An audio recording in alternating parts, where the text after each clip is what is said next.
కొత్తగూడెం అనే చిన్న గ్రామంలో సీతారామయ్య అనే వృద్ధ రైతు ఉండేవాడు. అతనికి ఒక కుమారుడు రాజు. రాజు చాలా సోమరిపోతు.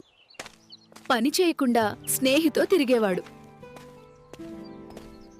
రాజు, పని చేయకపోతే జీవితంలో ఎదుగలేవు బాబూ. నాన్నా, మీలాంటి కష్టాలు నాకు వద్దు. నేను డబ్బున్న జీవితమే గడపాలి. ఒకరోజు సీతారామయ్య ఒక సంచిలో కొంత బంగారం వేసి రాజుకి ఇచ్చాడు. ఈ బంగారం మీ జీవితాన్ని మార్చేస్తుంది.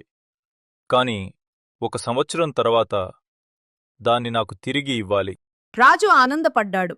డబ్బుతో సుఖంగా జీవించాడు. కాని ఏడాది తర్వాత చేతిలో ఏమీ మిగల్లేదు.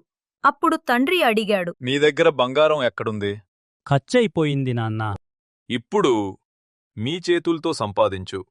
అప్పుడు నిజమైన విలువ తెలుస్తుంది. రాజు పనిచేయడం మొదలుపెట్టాడు. చెమటతో డబ్బు సంపాదించి తండ్రికి ఇచ్చాడు. ఇప్పుడు ఈ డబ్బు విలువ నీకు తెలిసిందా? అవును నాన్నా, కష్టపడి సంపాదించిన గౌరవమే నిజమైన సంపద.